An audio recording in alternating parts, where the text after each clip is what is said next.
In this lecture, we are going to see paper first, chapter number first, mathematical logic. What is mean by mathematical logic in Marathi?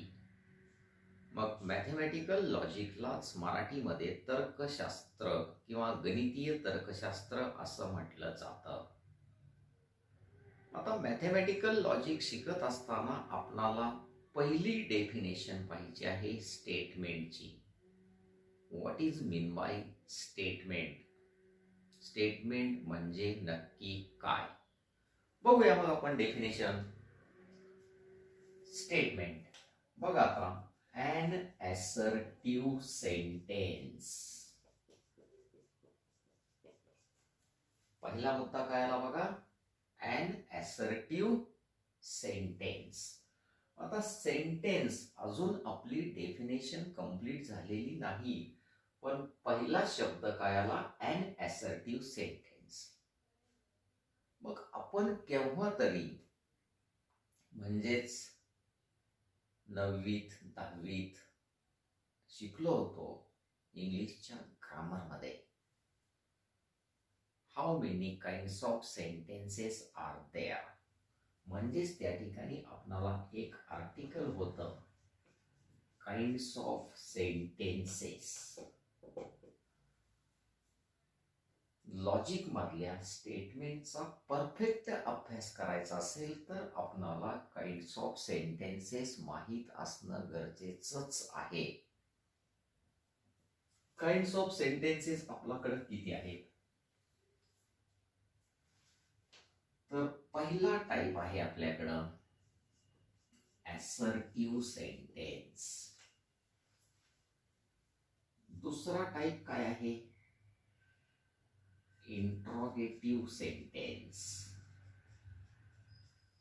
तिसरा type आहे आपल्याकडं imperative किंवा अगोदर आपण exclamatory.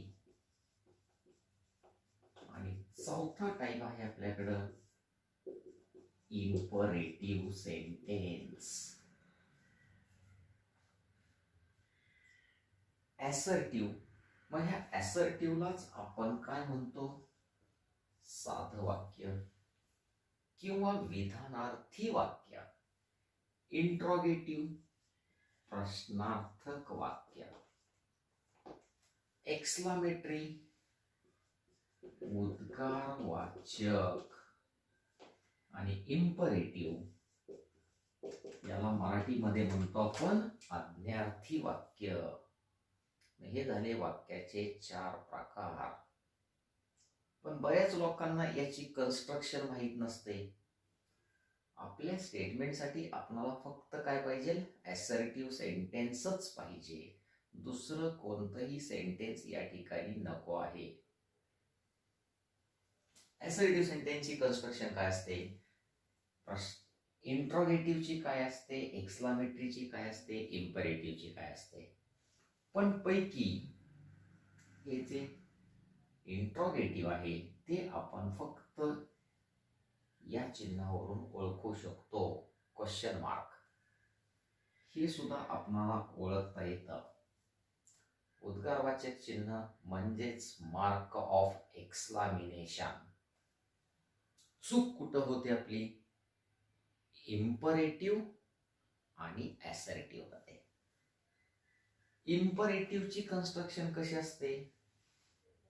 तर MV plus object and plus dash dash dash. मग MV म्हणजे काय? मेन वर्बने याची सुरुवात झालेली असते. याच्यामध्ये सब्जेक्ट नसतं. M for main, V for verb. Main verb. O म्हणजे काय? ऑब्जेक्ट.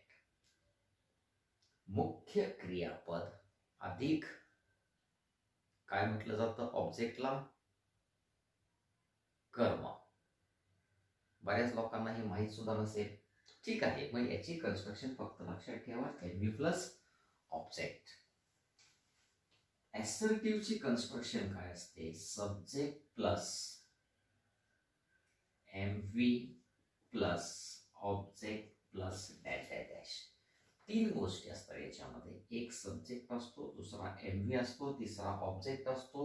मग ह्या एमव्हीच्या जोडीला काही वेळा एव्ही पण येतो. एव्ही म्हणजे ऑक्झिलरी व्हर्ब. ऑक्झिलरी व्हर्ब तुमच्या इंग्रजीमध्ये किती आहेत हे सुद्धा तुम्हाला माहित आहे. Am, is, are, was, were, shall, will, हे सगळे काय आहेत? Have, has, had. These are auxiliary verbs. काही ठिकाणी काय होतं, मेन व्हर्बचं काम कोण करतं? ऑक्झिलरी व्हर्ब करतं. तो ग्रामरचा फोकस आहे, मॅथमॅटिक्सचं आर्टिकल नाही. मग मी फक्त काय सांगणार आहे तुम्हाला? सब्जेक्ट, नंतर एमव्ही, नंतर ऑब्जेक्ट. फॉर एक्झाम्पल, जर मी या ठिकाणी म्हणलं दी अर्थ revolves around sun. The earth revolves around sun. मग याच्यामधला the earth, that is subject. Revolves, that is main verb. क्रिया दाखवते याच्यामध्ये, कोणती क्रिया घडते, काय घडते, कशी घडते आणि कुणाभोवती? द सन. हा झाला तुमचा ऑब्जेक्ट. मग याच्यानंतर तुम्ही कितीही पुढं शब्द लिहा, काही अडचण नाही, त्याला डिपेंडिंग असणार आहे. The earth revolve around sun हे एक सिंपल ॲसर्टिव्ह सेंटेन्स मी या ठिकाणी घेतलेलं आहे. समजा दुसरं घेतलं, महात्मा गांधी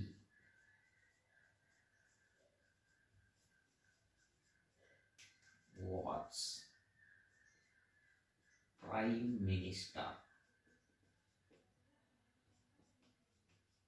of India. व्यवस्थित ऑब्झर्व करा. Mahatma Gandhi was prime minister of India. मग या ठिकाणी तुमच्या लक्षात आलं, महात्मा गांधी सब्जेक्ट आहे आपल्या सेंटेन्सचा. वॉज होते, पाठीमाग केव्हा तरी. कोण होते? Prime minister. कोणाचे होते? तर इंडियाचे होते. मग होते का नव्हते, ट्रू आहे का फॉल्स आहे, ह्या भानगडीत सध्या आपणाला पडायचं नाही. महत्वाचा विषय काय? Subject plus MV plus object, किंवा सब्जेक्ट प्लस एव्ही प्लस ऑब्जेक्ट. या मार्गाने आपणाला जे स्टेटमेंट मिळेल, जे सेंटेन्स मिळेल, ते प्रत्येक सेंटेन्स काय असणार आहे? Assertive sentence. समजा आणखी एखादं घेतलं आपण, root of -1 is a real number. हे आपल्या मॅथमॅटिक्स मधलंच आहे. रूट ऑफ -1, तुम्हाला सगळ्यांना माहित आहे की रूट ऑफ -1 काय आहे? इज. मग हा इज कोण आहे? एव्ही. तोच कशाचं काम करतो? एमव्हीचं. It is a real number. मग ते ट्रू आहे का फॉल्स आहे ते तुम्ही ठरवा. नंतर ते कशासाठी लागतं ते अजून शिकायचं आहे मला. Number 4, the sum of interior angles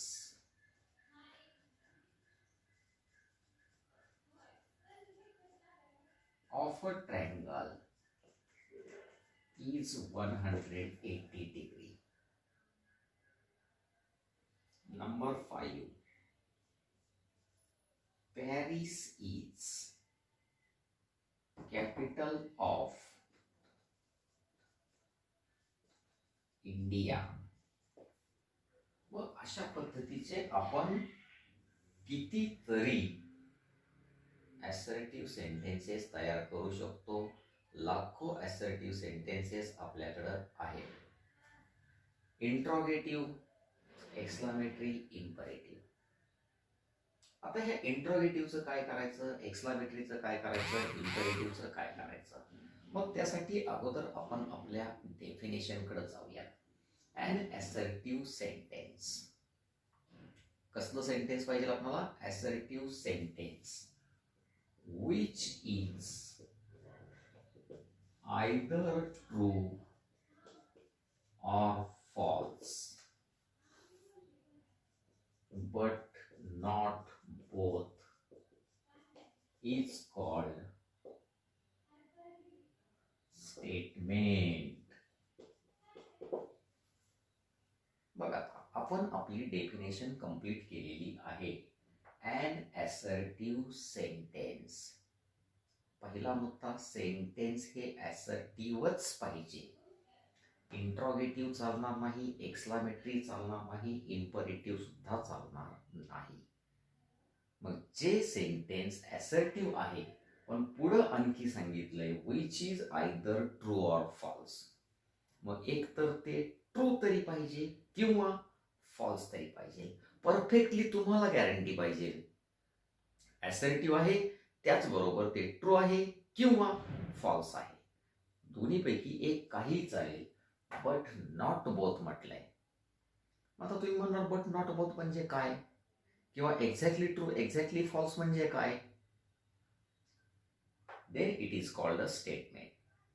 आता या बट नॉट बोथचा किंवा एक्झॅक्टली ट्रू एक्झॅक्टली फॉल्सचा आपण थोडासा अभ्यास करूया. समजा मी एक असर्टिव्ह सेंटेन्स लिहिलं, असर्टिव्हच लिहितोय मी. काय लिहिलं assertive sentence? All teachers are sincere. बघा, सेंटेन्स काय लिहिलं आहे? All teachers are sincere. आता ऑल टीचर्स आर सिन्सिअर असं जर मी स्टेटमेंट लिहिलं तर त्या क्लासमध्ये जेवढी लोक बसलेले आहेत त्यातल्या काही लोकांना वाटतं हसते ते त्याला, म्हणजे त्यांच्या दृष्टिकोनातून टीचर सिन्सिअर नाही, आणि काही लोकांना वाटतं की खरंच सगळे शिक्षक सिन्सिअर आहेत.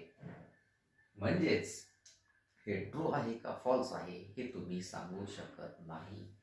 किंवा आपण एखाद्या पर्टिक्युलर व्यक्तीचं नाव लिहिलं आणि पुढं लिहिलं he is a good boy. He is a good boy. मग आता तो खरंच चांगला आहे का नाही? 50-50. काही लोकांच्या दृष्टिकोनातून तो चांगला असेल, काही लोकांच्या दृष्टिकोनातून वाईट असेल. मग सेंटेन्स जर बघितलं तर असर्टिव्हच आहे, पण त्याची ट्रूथ व्हॅल्यू किंवा ते ट्रू आहे का फॉल्स आहे हे तुम्ही सांगू शकत नाही. आणि जेव्हा अशा पद्धतीचं सेंटेन्स येतंय की ज्याची ट्रूथ व्हॅल्यू आपण सांगू शकत नाही, तेव्हा त्याला स्टेटमेंट म्हणायचं नाही. मग स्टेटमेंट कोणाला म्हणायचं? तर खाली आहेत बघा. The earth revolves around the sun. पृथ्वी सूर्याभोवती फिरते. Yes or no? तुम्हाला एक्झॅक्टली माहित आहे फिरते का फिरत नाही. Mahatma Gandhi was prime minister of India. Mahatma गांधींना ओळखत नाही असं कोणीही नाही. मग ते प्राईम मिनिस्टर होते की नव्हते एक्झॅक्टली तुम्हाला माहित आहे. Root of -1 is a real number. मग मॅथमॅटिक्सचा अभ्यास करत असताना आपण कॉम्प्लेक्स नंबरचा अभ्यास केला होता. त्या कॉम्प्लेक्स नंबरमध्ये तुम्ही पाहिलंय रूट ऑफ -1. मग हा रियल नंबर आहे का आणखी कसला नंबर आहे हे तुम्हाला एक्झॅक्टली माहित आहे. म्हणजेच जर खरंच रूट ऑफ -1 हा रियल नंबर असेल तर हे ट्रू आहे, आणि जर नसेल तर हे फॉल्स आहे. म्हणजे त्याची ट्रूथ व्हॅल्यू आपण सांगू शकतो, आणि ज्याची ट्रूथ व्हॅल्यू ज्या असर्टिव्ह सेंटेन्सची ट्रूथ व्हॅल्यू आपण सांगू शकतो त्याच असर्टिव्ह सेंटेन्सला काय म्हणायचंय? स्टेटमेंट म्हणायचंय. The sum of interior angles of a triangle is 180. आता हे माहित नाही असं तर कोण नाही. त्रिकोणाच्या तीनही कोणांच्या मापांची बेरीज 180 असते का नसते हे एक्झॅक्टली सगळ्यांना माहीत आहे. Paris is a capital of India. Guarantee देऊ शकता तुम्ही? पॅरिस ही इंडियाची कॅपिटल आहे का नाही, म्हणजे हे ट्रू आहे का फॉल्स आहे, हे तुम्हाला डेफिनेट माहिती आहे. आणि जेव्हा दिलेलं सेंटेन्स असर्टिव्ह असतं आणि ते एक्झॅक्टली ट्रू आहे किंवा फॉल्स आहे हे आपण सांगू शकतो, तेव्हा त्या सेंटेन्सलाच काय म्हणायचंय? स्टेटमेंट. अन्यथा त्याला स्टेटमेंट म्हणायचं नाही. असर्टिव्ह असून सुद्धा स्टेटमेंट म्हणायचं नाही. मग आपल्या नोटबुकमध्ये पहिल्यांदा आपण स्टेटमेंटची डेफिनेशन लिहून घ्यायची आहे. An assertive sentence which is either true or false but not both is called statement. स्टेटमेंटची डेफिनेशन लिहून झाल्यानंतर आपणाला एक्झाम्पल्स आपल्या नोटबुक मध्ये लिहायची आहे. नंबर ए टाकायचा. 1 2 3 4 5. मग काय आहे पहिलं example? The earth revolves around the sun. हे एक्सप्लेन केले मी तुम्हाला. Second one, Mahatma Gandhi was prime minister of India. Third one, root of -1 is a real number. Fourth one, the sum of interior angles of a triangle is 180 degree. Fifth one, Paris is capital of India. Number A टाका. 5 6 10 तुम्हाला जेवढे possible आहे तेवढे examples लिहा आणि त्यानंतर खाली नोटबुकमध्ये लिहा दीज आर स्टेटमेंट्स. नंतर एक लाईन ड्रॉप करा. नंबर बी टाका. परत number first, why are you laughing. मग वाचलं की आपल्या लक्षात येतंय वाय आर यू लाफिंग. 100% पाठीमाग क्वेश्चन मार्क आहे.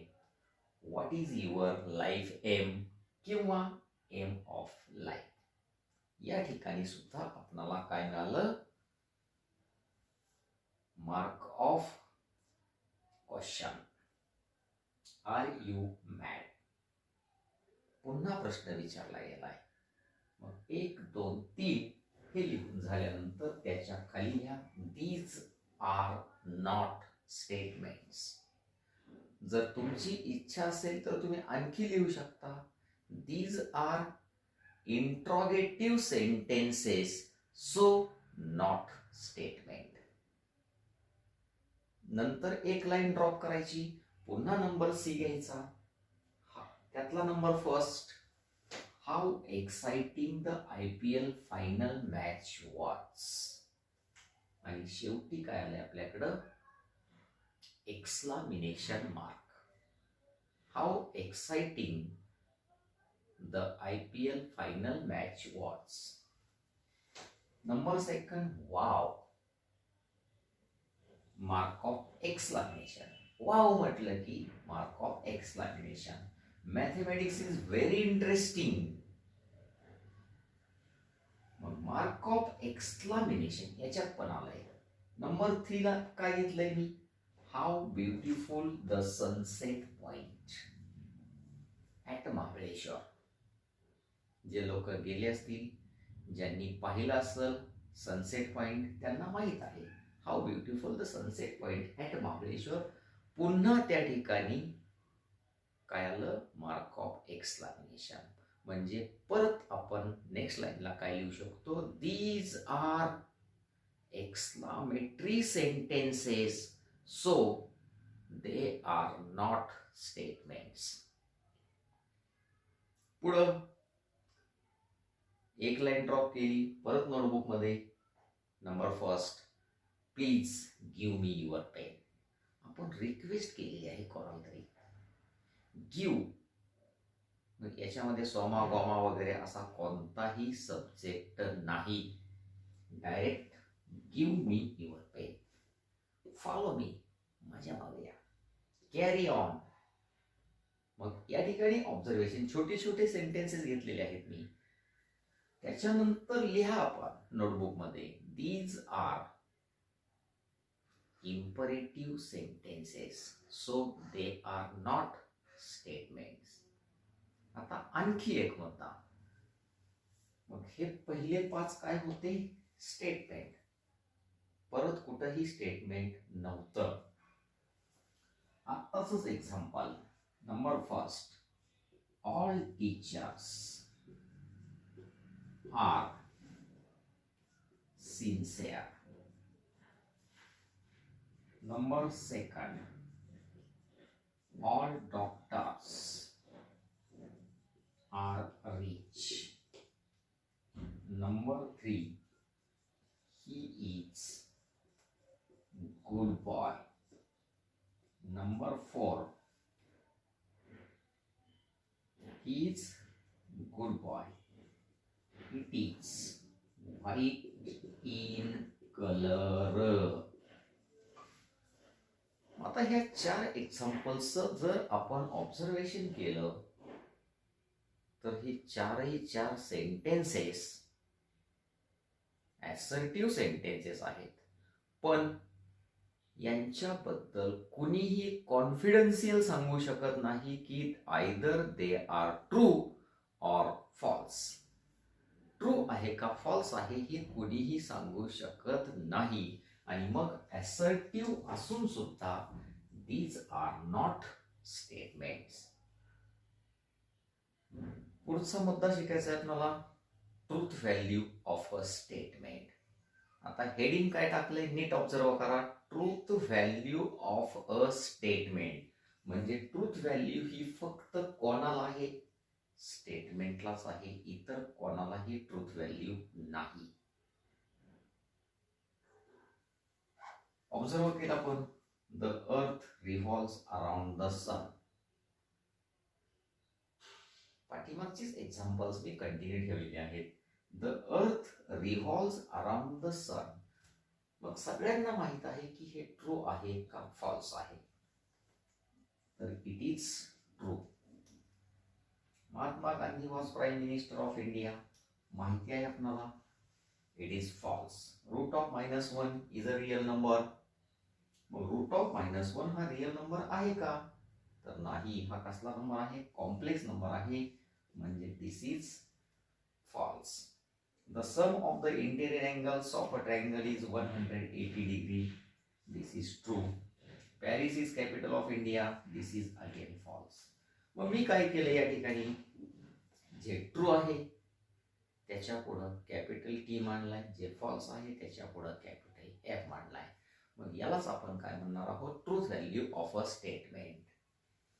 If a given statement is true, then its truth value is represented by capital T. If a given statement is true, जर दिलेलं स्टेटमेंट ट्रू असेल तर त्याची ट्रूथ व्हॅल्यू ही capital T ने represent केली जाते. And if it is false, then its truth value, बघा आता, if it is false तरी पण काय लिहितोय आपण? Truth value is denoted by or represented by capital F. मग स्टेटमेंट जर ट्रू असेल तर त्याची ट्रूथ व्हॅल्यू कॅपिटल टी ने रिप्रेझेंट करायची आहे, आणि स्टेटमेंट फॉल्स असेल तर त्याची ट्रूथ व्हॅल्यूच कॅपिटल एफ ने रिप्रेझेंट करायची आहे. त्याचबरोबर ट्रूथ व्हॅल्यू ही फक्त आणि फक्त स्टेटमेंटलाच असते, सेंटेन्सला नसते. Remarks. Number first, all mathematical identities are true statement in logic. Remark व्यवस्थित रीड करा. आपल्याला हा रिमार्क त्याचे एक्झाम्पल्स नोटबुक मध्ये लिहायचे आहेत. ऑल मॅथमॅटिकल आयडेंटिटीज हे रिमार्क्स एंट्रन्सच्या दृष्टिकोनातून इम्पॉर्टंट आहेत. मग मॅथमॅटिकल आयडेंटिटी म्हणजे काय हे अगोदर आपल्याला माहीत असणं गरजेचं आहे. एक साधं एक्झाम्पल घेतलं मी की A plus B bracket square is equal to, formula माहीत आहे तुम्हाला, A square plus twice A B plus B square. मग ए आणि बी ला जर पर्टिक्युलर व्हॅल्यूज घेतल्या आणि त्या दोन्ही बाजूमध्ये पुटअप केल्या तर दोन्ही बाजू इक्वल येतात, म्हणजेच हा आपला फॉर्म्युला आहे. मग मॅथमॅटिक्समध्ये जेवढे फॉर्म्युले आहेत ते सगळे काय आहेत, आयडेंटिटीजच असतात. दुसरा, sine square theta plus cos square theta equal to 1, ही सुद्धा आपली एक आयडेंटिटी आहे. अगदी तिसरा विचार केला आपण 10वीत पाहिलेला, hypo square is equal to 1 side square plus other side square. म्हणजे ज्या ज्या गोष्टींचं प्रूफ घेतलेलं आहे आणि ज्या ज्या गोष्टी आपण फॉर्म्युला म्हणून परमनंटली यूज करतो त्यांना आपण मॅथमॅटिकल आयडेंटिटीज म्हणतो. आणि मॅथमॅटिकल आयडेंटिटी जर असेल तर ते फक्त स्टेटमेंटच नाही, it is always true statement.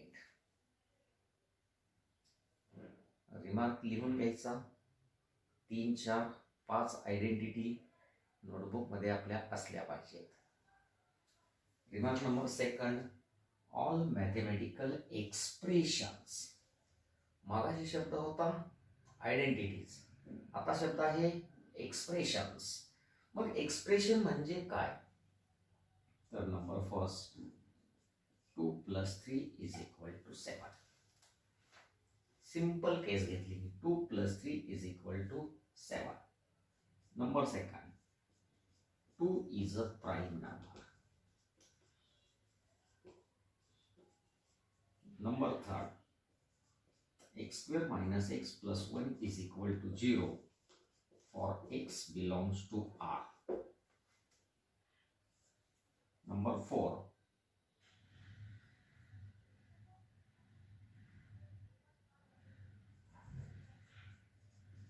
all equilateral triangles are isosceles. All equilateral triangles are isosceles. Number 5, 3 × 2 is not equal to 6.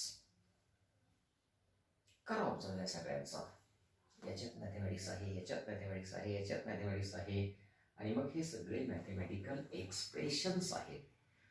पण ते एक्सप्रेशन जेव्हा असतात तेव्हा ते फक्त स्टेटमेंट असतात, ते ट्रू आहेत का फॉल्स आहेत आपणाला माहीत नाही. मग हे दोन्ही रिमार्क नोटबुकमध्ये लिहून एक्झाम्पल्स लिहून घ्या. पुढच्या लेक्चरमध्ये आपण कंपाऊंड स्टेटमेंटचा अभ्यास करणार आहोत.